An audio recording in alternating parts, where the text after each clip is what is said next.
Bonjour à toutes et tous. On se retrouve pour notre deuxième live de la journée. Ce matin, nous étions déjà ensemble et cet après-midi, on se retrouve pour la deuxième fois avec Marina Gvaskov, qui est épidémiologiste et chercheuse à l'INSERM et présidente du conseil scientifique du projet Compare Endométriose, dont Marina, tu pourras peut-être nous parler un petit peu tout à l'heure. Marie Gabillet, qui est responsable scientifique et bénévole de l'association Endomind, membre du comité scientifique de Compare, dont Marina est présidente. Et puis Valérie Desplanches, qui est également bénévole de l'association Endomind. Valérie, qui est dans notre pôle scientifique et en charge des nouveaux projets de l'association. Merci beaucoup à vous trois de prendre du temps pour venir participer à ce week-end de live et puis à cet Endorun. Le sujet du jour, ce sera la recherche. L'idée, c'est qu'on puisse en savoir un petit peu plus sur le métier de chercheur, à quoi sert la recherche, où est-ce qu'on en est aujourd'hui en matière de recherche sur l'endométriose en France. Voilà, toutes les questions qu'on se pose autour de cette question de recherche, puisqu'on en parle beaucoup depuis le début d'Endorun. Je rappelle que l'Endorun a pour vocation à financer les projets de recherche en matière d'endométriose. L'idée, c'est qu'on puisse avoir quelques éclaircissements grâce à vous aujourd'hui. Et puis surtout, puisque c'est le principe d'un live et qu'on est là pour ça aussi, qu'on puisse prendre les questions qui seront posées sur les réseaux sociaux pour pouvoir y répondre ensemble au fil de l'eau et puis en fin de live. Donc je rappelle, parce que pour des questions techniques, il est compliqué de faire différemment. Je rappelle que du coup, les questions sont à poser sur nos deux pages Facebook. La première, celle de l'Endorun, et la deuxième, celle de l'association Endomind. N'hésitez surtout pas à poser vos questions au fil de l'eau, on les note et puis ensuite on y répond en deuxième partie de live. Voilà. Merci à vous trois. Merci. Merci beaucoup pour cette introduction et pour démarrer, on va, je pense, poser les bases. Est-ce que Marina, tu pourrais nous expliquer un petit peu en quoi consiste le métier de chercheur et à quoi sert la recherche? Oui, bien sûr. Bonjour. Qu'est-ce que c'est que le métier de chercheur? Déjà, c'est un métier qui est passionnant parce qu'on est au cœur de grandes questions scientifiques et de grandes questions de société. On se pose des questions et puis on met en place des projets qui permettent d'y répondre. Il y a différentes tâches qui sont associées à ce métier. Tout d'abord, on va faire de la recherche bibliographique sur un sujet et aussi de la veille bibliographique pour se tenir au courant. Ça va nous permettre de voir ce qui est fait sur ce sujet, quelles sont les questions qui restent en suspens et qu'est-ce qu'il faut faire pour pouvoir bien cerner une question. On va répondre à des demandes de financement auprès d'organismes financeurs. On va monter des projets ensuite, une fois qu'on aura les fonds, qui vont permettre de répondre à ces questions. Et ensuite, une fois que les fonds sont là et que le matériel est là, on va pouvoir vraiment faire la recherche. La recherche va consister en une série d'analyses. Ça dépend quel type de recherche, de quel type de recherche on parle. Mais bon, voilà, donc il y a différentes analyses qui sont faites et différentes expériences en laboratoire aussi.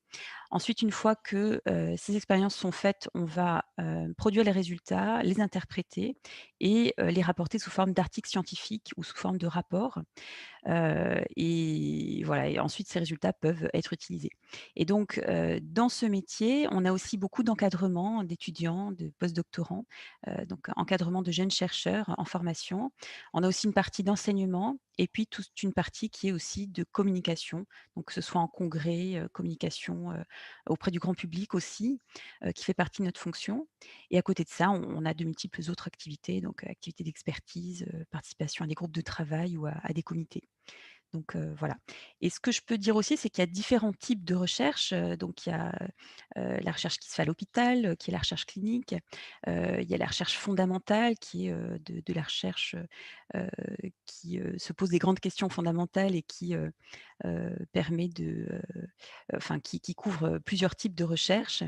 Il y a de la recherche technologique, de la recherche sur le terrain. Donc voilà, il y a vraiment différents types de recherches. Ça dépend de quoi on parle. Et finalement, on a besoin de tous les types de recherches pour répondre aux questions que pose l'endométriose.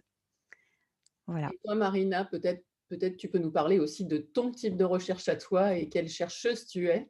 Oui, tout à fait. Donc moi je suis une chercheuse passionnée comme tous les autres et donc le type de recherche sur lequel je travaille, c'est la recherche épidémiologique, puisque je suis épidémiologiste. Donc avant, on ne savait pas bien ce que c'était. Maintenant, je crois que tout le monde voit à peu près, ce qu'est l'épidémiologie, à cause de ce qui se passe en ce moment. Mais donc vis-à-vis d'une pathologie comme l'endométriose, l'épidémiologie, elle va servir à, compter les cas, par exemple. Donc il y a une partie descriptive qui est de pouvoir dire quelle est la prévalence d'une maladie, quelle est son incidence, est-ce que, ces chiffres augmentent au cours du temps?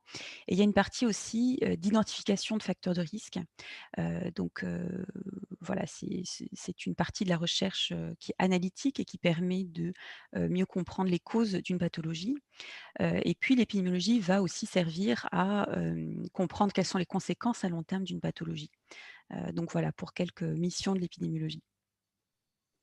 Super. Alors, après, il y avait la question aussi à quoi sert la recherche? Donc plus globalement, sur une pathologie, tous les types de recherche, permettent de mieux comprendre les mécanismes de la maladie, de donner des informations pour pouvoir la prévenir et aussi pour pouvoir la soigner, et la détecter plus tôt aussi. Donc, voilà. Voilà ce que je peux vous dire à peu près là-dessus. Et sur l'endométriose, parce que quand même la question qu'on se pose toujours, c'est de se dire l'endométriose, finalement, c'est une maladie qui a été découverte il y a vraiment longtemps, quand même, en 1860, je crois. Et où en est la recherche sur l'endométriose? Pourquoi pas encore de traitement? Est-ce que tu peux nous dire un petit peu justement, c'est un sujet vaste, je sais, complexe, mais voilà, nous dire un petit peu où en est la recherche sur l'endométriose? Oui, alors où en est la recherche? La recherche qui est faite globalement, qui est prépondérante, en France comme dans le monde, c'est la recherche clinique. Donc c'est la recherche qui est faite, à l'hôpital, en tout cas par des médecins, au niveau de cohortes hospitalières, donc au niveau de patientes, qui sont, à l'hôpital. On fait de la recherche fondamentale de plus en plus, on commence à en voir de plus en plus, même si elle est minoritaire, par rapport à la recherche clinique.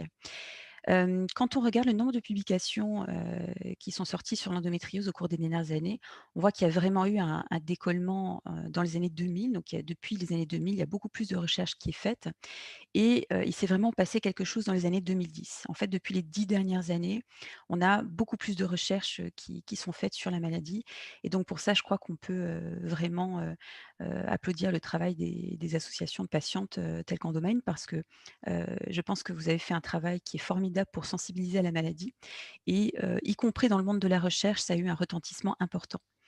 Donc là, aujourd'hui, on a environ 100 publications par an sur l'endométriose, en France. Ou en tout cas, quand on tape le mot-clé endométriose France dans la base de données, de publications scientifiques. Et donc voilà, après pourquoi il y a toujours pas de traitement, qui était aussi, ta question Valérie. Ben, on connaît pas encore assez bien la maladie, on sait pas encore bien quelles sont ses causes. Donc pour l'instant, on traite ces symptômes, qui sont majoritairement des douleurs. Mais tant qu'on n'aura pas de vraies, notions de qu'est-ce qui la cause, on aura du mal à avoir un traitement efficace et aussi ce que je peux vous dire, c'est que, actuellement, on n'a pas de notion de quelles sont les différentes formes de la maladie. Et si on savait ça, si on connaissait les différents sous-groupes de patientes, qui sont différents, on pourrait, trouver des, traitements qui soient personnalisés un petit peu selon les caractéristiques des lésions, les caractéristiques des patientes et qui pourraient permettre de soigner, mieux, selon, les symptômes. Donc c'est pour ça que, actuellement, on n'a pas assez de recherche qui est faite sur le sujet, et c'est pour ça qu'on a besoin de fonds et on a besoin de moyens pour pouvoir faire ce type de recherche et mieux connaître la maladie. Donc là encore, je loue vraiment ce que vous faites parce que je crois que Landoren a permis de lever déjà quelques fonds pour la recherche. Donc bravo, bravo à l'association et bravo à tout le monde qui a participé parce que grâce à tout le monde, eh bien, ça permet de stimuler la recherche. Donc c'est super, bravo. Merci beaucoup, Marina, pour ce point. Justement, tu parlais du financement de la recherche. Donc là, on a vu les actions des associations. Mais est-ce qu'il existe, est-ce que tu veux nous parler des autres moyens qui existent pour financer la recherche?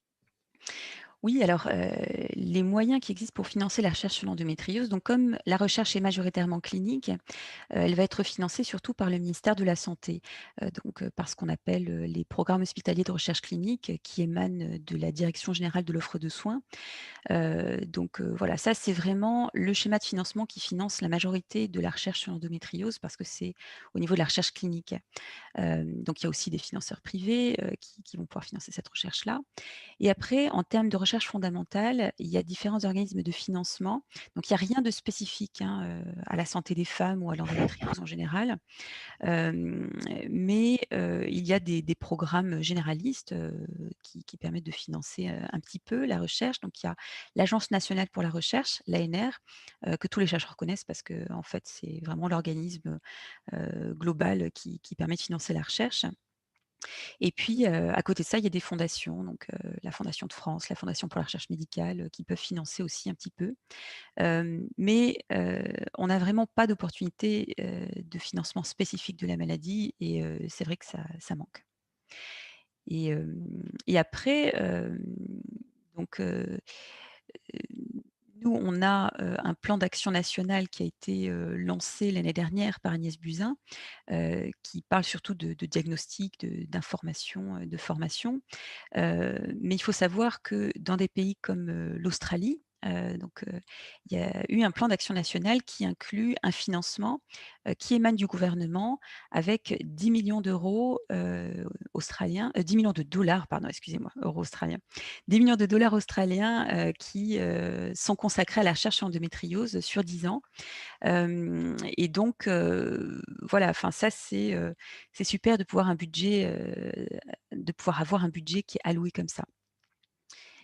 Et le pays où le financement de la recherche est le plus important, ce sont les États-Unis, où le budget alloué à la recherche sur l'endométriose jusqu'à l'année dernière était de 13 millions de dollars. Donc c'est sur un an. Donc vous voyez, par rapport à l'Australie, c'était 10 millions de dollars australiens sur 10 ans, et là c'est 13 millions de dollars sur un an. Et récemment, grâce au travail d'appui d'une députée aux États-Unis qui est elle-même atteinte d'endométriose, et bien maintenant ce budget est doublé et donc il passe à 26 millions de dollars par an aux États-Unis. Voilà, donc on est encore très loin de ça pour l'instant en France. Et justement, selon toi, Marina, où se situe effectivement la France? Donc tu dis on est très loin derrière, et toi qui es bien dans les réseaux internationaux, qu'est-ce qui s'est passé en Australie? Tu disais qu'aux États-Unis, c'est une députée qui a pris un peu le sujet. Donc voilà, comment on se situe par rapport à d'autres pays? Qu'est-ce qui s'est passé dans d'autres pays qui ont vraiment enclenché quelque chose de significatif sur la recherche? Voilà, c'est quoi un petit peu ta vision et de ce qui pourrait se passer en France aussi? Mmh. Bien en Australie, je crois que c'est, l'appui, des associations de patientes, donc l'association, Endometriosis Australia qui a vraiment poussé, et puis, les patientes qui ont pris la parole et le gouvernement qui a écouté, et donc le premier ministre, Greg Hunt, a lancé ce plan d'action national. Et ça a vraiment fait bouger les choses, et donc depuis, tout le monde est content que ça bouge, là-bas. Et donc, hem, où est-ce qu'on en est en France par rapport à ça? Alors en France, Heu, je pense que les choses sont encore en réflexion par rapport à la recherche. C'est, encore un petit peu flou pour le moment. Qu'est-ce qui va être fait? Est-ce qu'il va y avoir un financement, spécifique?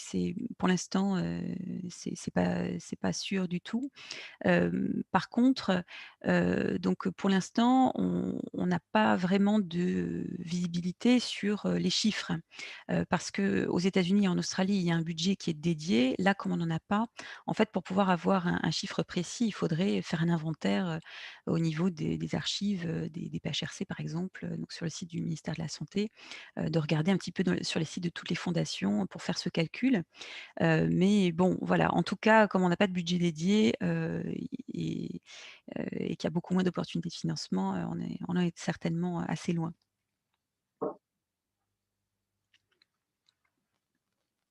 Marina, peut-être pour les plus novices d'entre nous, comment ça se passe quand un groupe de chercheurs a un projet en tête et souhaiterait travailler sur une thématique pour répondre à des questions précises? Comment est-ce que ça se déroule? Est-ce qu'il y a une autorisation à demander particulièrement? Est-ce que vous déclarez quelque chose sur un site? Comment est-ce que techniquement ça se déroule?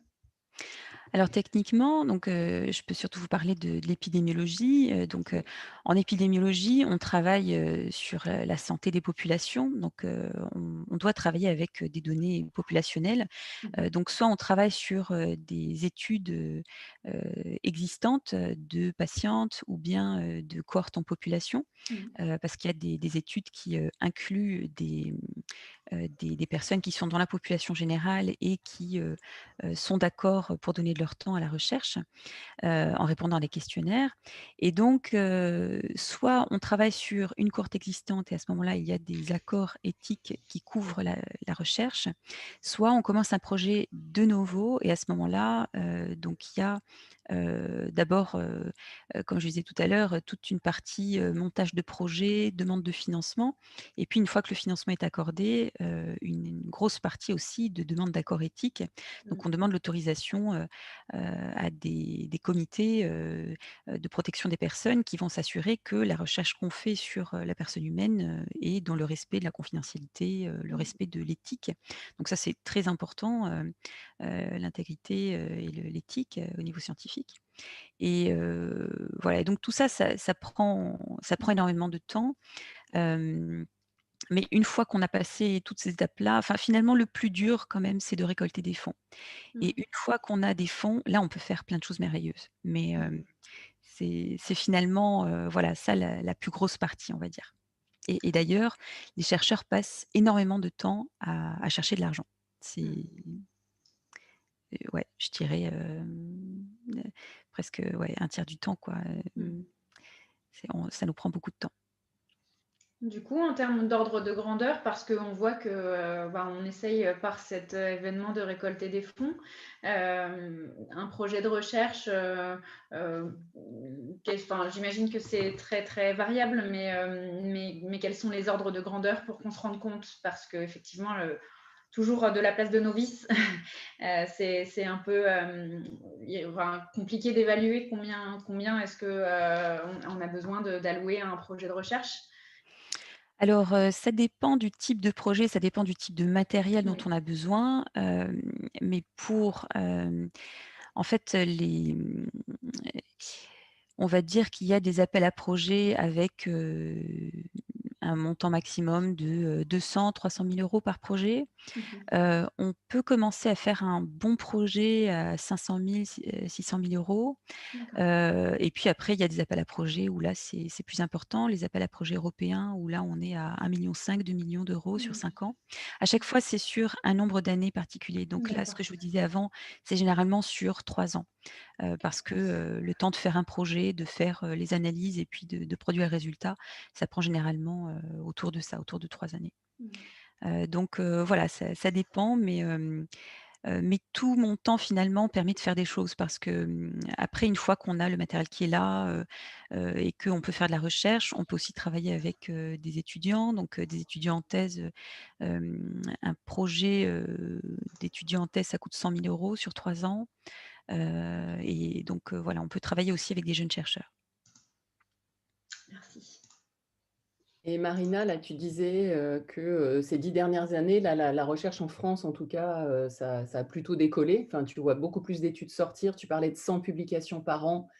Donc, est-ce que enfin, ça paraît important, hein, et significatif. Donc, c'est quoi un peu les évolutions? Qu'est-ce qui a favorisé ça? Tu disais les associations de patientes, les sujets un petit peu les tendances qui sont en train de sortir et les grandes directions de recherche sur ces 10 dernières années en France, c'est quoi? Je pense vraiment que c'est parce qu'on en parle plus. Donc la recherche, elle existait avant, il y avait de la recherche qui était faite, mais par certains groupes, en fait. Hem, Là, je pense qu'il y a, plus de groupes qui commencent à faire de la recherche et à publier. Et puis, quand on entend plus parler d'un sujet aussi, on fait plus de recherches dessus. Donc, c'est pour ça qu'en parler, c'est très important. Hem Et quand on entend parler d'une pathologie, eh bien, on est curieux, on a envie de savoir, qu'est-ce qui se passe, qu'est-ce qui cause cette pathologie, donc je pense qu'il y a une partie de ça, et puis après, enfin, voilà, au niveau des grandes directions de la recherche, il n'y a pas eu de il n'y a pas eu quelque chose de tel en France, mais je pense qu'il y a plusieurs choses potentiellement qui peuvent expliquer ça. Mais c'est surtout la sensibilisation, générale, qui est sur toute la population et pas seulement, sur la population générale, mais aussi sur, les chercheurs et les cliniciens. Et les thématiques les plus récentes en termes de recherche sur l'endométriose se situent dans quel domaine? Alors les thématiques les plus récentes, donc il y a beaucoup de recherche clinique qui est faite. Donc, la recherche clinique va plutôt porter sur, des traitements, donc des techniques chirurgicales. Quelles sont les techniques qui préservent le mieux la fertilité, par exemple? Ou quelles sont les techniques, qui permettent, d'arriver à un taux de fertilité satisfaisant? Ça, c'est, une grosse partie. Quelles sont, les complications associées, ce genre de choses, mais aussi sur, le fait de trouver de nouveaux traitements, que ce soit médicamenteux, que ce soit, chirurgicaux. Hem Et puis, il y a un peu plus de recherche aussi sur, les perturbateurs endocriniens en relation avec l'endométriose, sur, les facteurs de risque. C'est difficile d'avoir une vision globale sur ça, mais il y a vraiment dans tous les domaines de la recherche sur l'endométriose, ça bouge en ce moment. Donc il y a aussi, tout ce qui est, recherche de biomarqueurs de la maladie, donc pour essayer de voir est-ce qu'on peut trouver, des substances, qui seraient, voilà, qui permettraient, de détecter la maladie plus tôt. Il y a aussi la sociologie. Il n'y avait pas du tout de sociologie de l'endométriose avant. Là, maintenant, on commence à voir, au moins 3 études, sociologiques, en France, 3 grands projets. Donc ça bouge beaucoup. Ce qu'on voit aussi, c'est qu'en termes de tests de médecine, il y a beaucoup de tests de médecine maintenant qui portent sur l'endométriose, alors qu'avant, c'était beaucoup moins le cas. Parce que, voilà, tout simplement, on en parle tellement et on dit tellement qu'on a besoin de faire des choses sur cette maladie que, bah, finalement, il y a une écoute quelque part et qu'on se dit: «Bah, tiens, il y a besoin de faire quelque chose là-dessus. Je vais pas faire, mon projet ou ma thèse sur quelque chose qui, voilà, pour lesquels les incertitudes sont à la marge». Et finalement, c'est vrai que, pour les chercheurs, c'est vraiment une opportunité aussi parce que quand il y a une pathologie pour, laquelle on sait très peu de choses, ça veut dire qu'il y a beaucoup de choses à faire. Donc c'est aussi très stimulant, et très passionnant, parce que, surtout dans le contexte d'une pathologie comme l'endométriose qui est très énigmatique, vraiment, il y a plein de choses qu'on ne comprend pas, eh bien on a envie de s'accrocher, de comprendre justement, et quand on voit aussi qu'il y a un gros potentiel, que ce soit utile, que ça puisse répondre comme ça, aux besoins des patientes, et bien ça donne envie de faire quelque chose, pour, répondre, aux besoins de ces patientes et vis-à-vis de leurs souffrances, qui voilà, qui devraient disparaître. Donc voilà, c'est Et toi, Marina, ça fait combien de temps que tu travailles sur l'endométriose, justement? donc moi je travaille sur l'endométriose depuis, ma thèse, donc ça fait maintenant une quinzaine d'années que je travaille sur la pathologie. et j'en apprends tous les jours, en fait. Il y a vraiment plein de choses, qu'on découvre, au quotidien, petit à petit, et ça évolue beaucoup. Est-ce que peut-être tu peux nous parler de Compare un peu pour Oui. que l'on puisse comprendre? Oui, oui, bien sûr. On va en parler beaucoup en détail demain, mais je peux déjà Bien vous sûr. dire que moi, je suis responsable scientifique d'une cohorte qui s'appelle Compare Endométriose. Donc, pour déjà vous parler du projet Compare, c'est la communauté de patients pour la recherche Compare, et c'est une plateforme de recherche participative. Donc, qu'est-ce que c'est que ça? En fait, c'est une plateforme sur laquelle on s'inscrit quand on a une pathologie chronique pour participer à la recherche. Donc, n'importe quel patient en France ou dans le monde qui a plus de 18 ans et qui est francophone peut participer à ce projet. Donc, il suffit de s'inscrire sur le site compare.aphp.fr. Ensuite, là, tout sera indiqué. Une fois qu'on est inscrit, on déclare sa pathologie, et si on a de l'endométriose ou de l'adénomiose, eh bien, on peut participer à la cohorte Compare Endométriose qui regroupe les deux pathologies. Et Compare Endométriose, donc Compare globalement, il y a déjà 40 000 participants à ce projet qui sont suivis, donc qui vont être suivis sur une dizaine d'années et qui répondent à des questionnaires tous les mois sur la pathologie. Et dans la cohorte Compare Endométriose spécifiquement, il y a déjà plus de 10 000 patientes. Donc on est vraiment, content parce que, on a vraiment une bonne synergie avec les patientes, parce que, donc il y a beaucoup qui participent, qui participent aussi au conseil scientifique, dont Marie Gabillier, ici présente, représentante de l'association Endomind, au conseil scientifique. Et les patientes nous aident vraiment, avec leur regard sur les questionnaires, sur cette recherche. Et ce qui est super aussi, c'est que les patientes hem, peuvent suggérer, poser des questions de recherche, en fait. Elles peuvent suggérer des projets, et nous, on peut regarder, grâce aux données, et produire les résultats. Donc voilà, donc si vous êtes atteinte d'endométriose ou d'adénomiose, que vous avez plus de 18 ans, et que vous pouvez répondre à des questionnaires en français, eh bien, je vous encourage fortement, à participer en vous inscrivant sur le site compare.aphp.fr.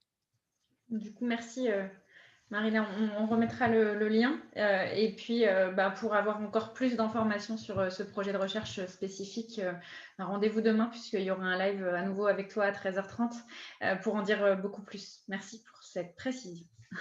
Avec plaisir.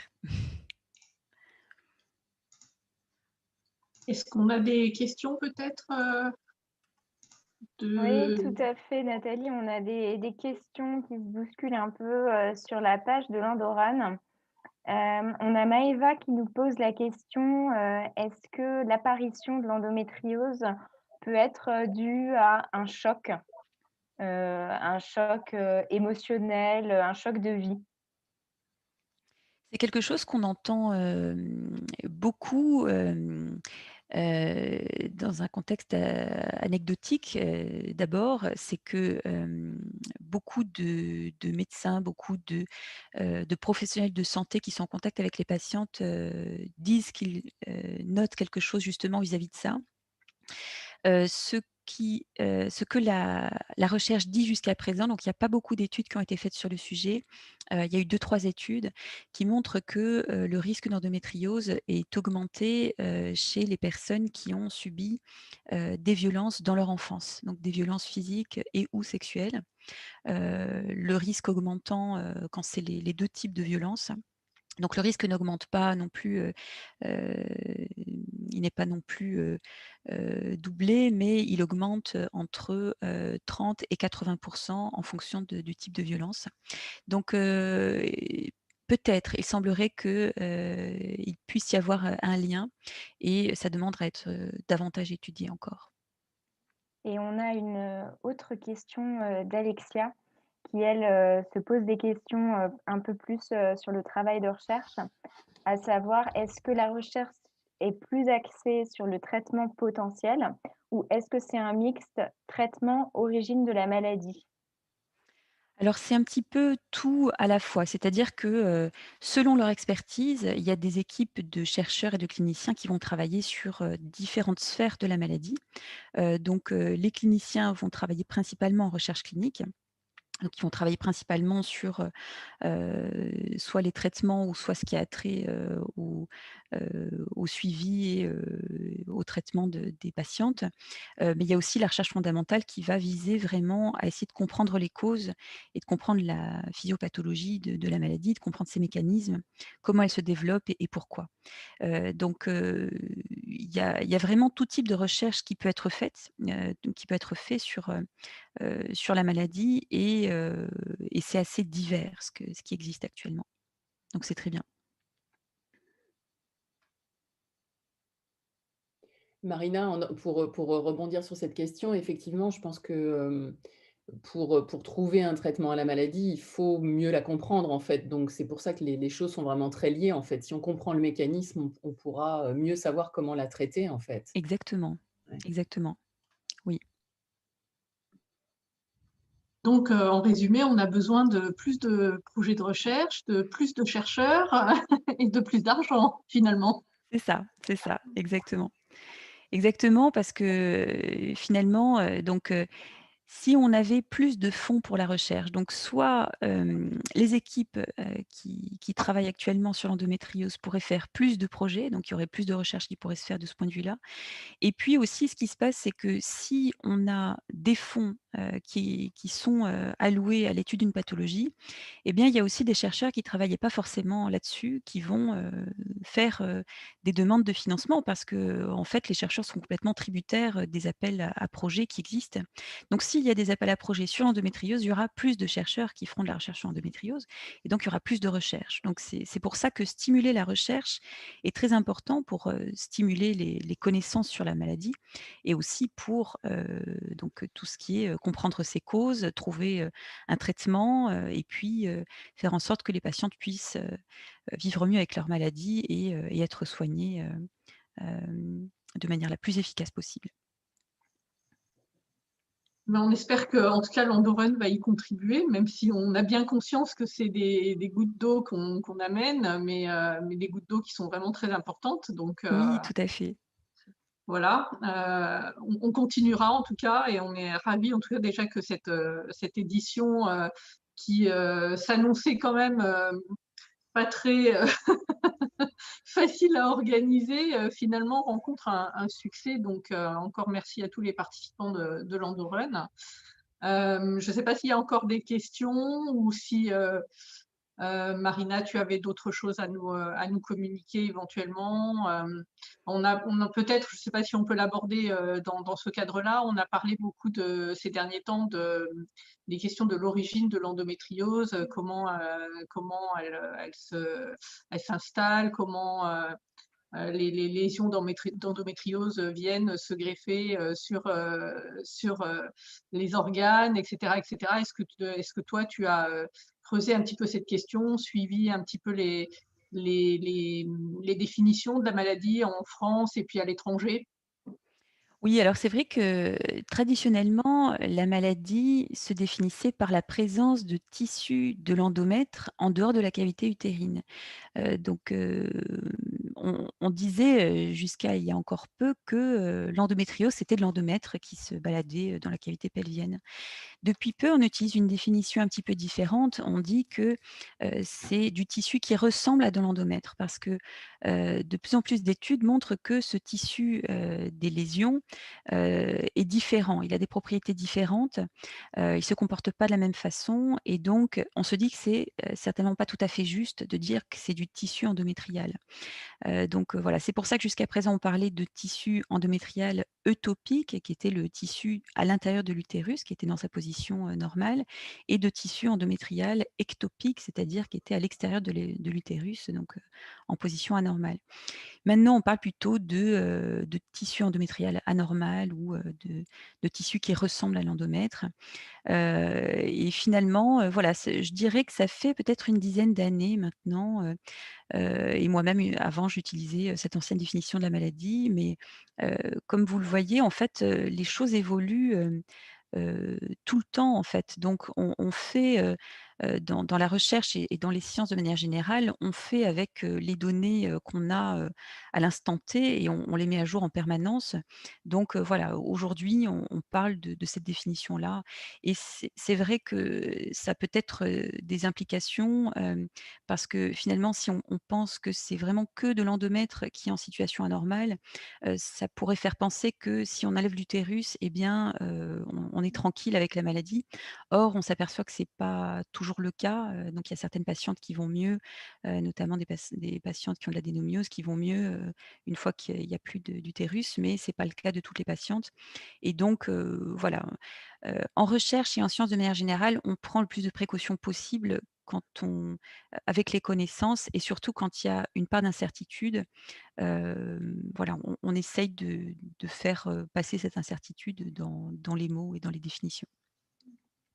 Et au fond, Marina, ça peut être un peu déstabilisant de voir qu'on revient un peu sur des théories, mais en fait, c'est très encourageant parce que ça veut dire que la recherche avance, qu'on remet en question des choses et qu'on apprend de nouvelles choses. Donc, en fait, c'est vraiment positif autour de cette maladie, le fait de Oui. revenir sur d'anciennes définitions qui dataient. C'est vraiment la preuve que des chercheurs sont en train de creuser, de découvrir de nouvelles choses, en fait. Oui, tout à fait.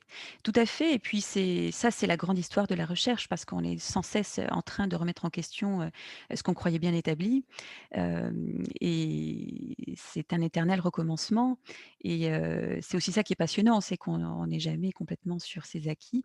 Alors c'est très différent, de la médecine. Quand on fait de la médecine, on est obligé d'être sûr de ce qu'on fait, de ce qu'on dit. On a des protocoles très précis et bien sûr que, en médecine aussi, les protocoles vont évoluer en fonction des données, qui existent et cetera. Mais je pense que quand on fait de la médecine, on parle de manière plus certaine des choses. Alors que quand on est, dans la recherche, heu, on travaille vraiment sur, des choses qui sont, en mouvement tout le temps, sur des incertitudes. Donc voilà, on parle d'incertitude en permanence et on est assez à l'aise avec l'incertitude en recherche parce que c'est notre quotidien. Donc voilà. Et on sait aussi beaucoup ce qu'on ne sait pas. Donc C'est plutôt une bonne nouvelle de savoir ce qu'on ne sait pas. oui, ben, on sait pas tout ce qu'on ne sait pas, mais mais on sait qu'il y a beaucoup de choses qu'on ne sait pas en tout cas.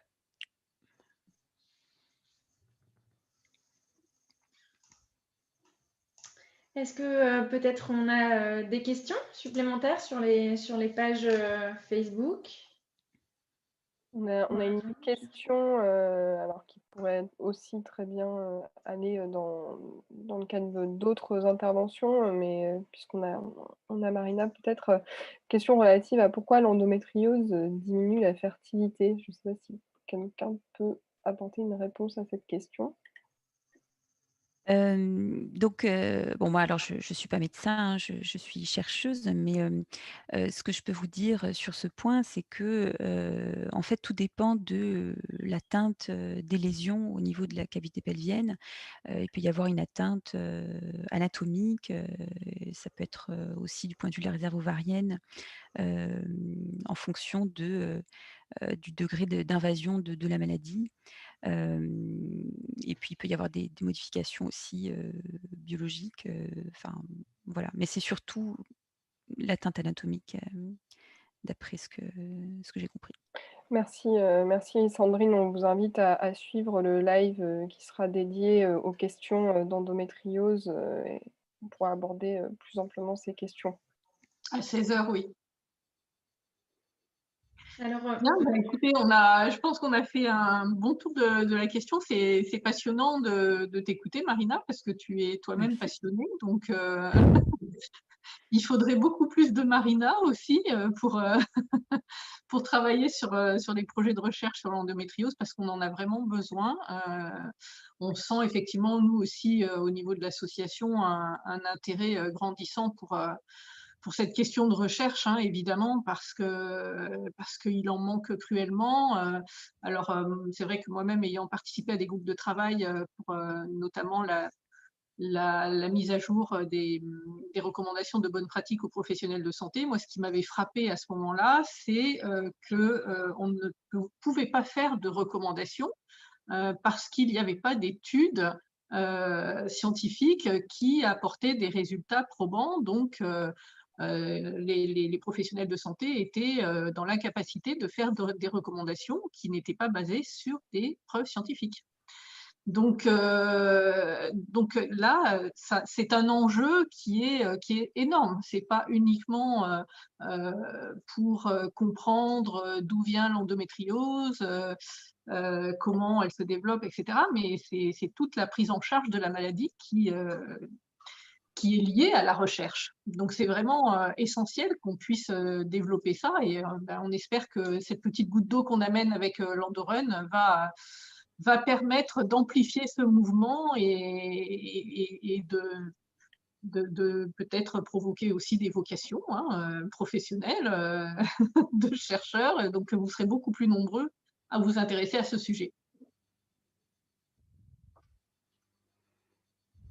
On va peut-être se quitter là pour le moment et reprendre à 16h pour le prochain live. Marina, on te retrouve demain pour reparler plus précisément du projet Compare Endométriose, qui est pour le coup un petit peu plus précis, puisque là on a abordé la recherche de manière générale, mais demain on va se concentrer sur un des projets de recherche qui sont menés actuellement.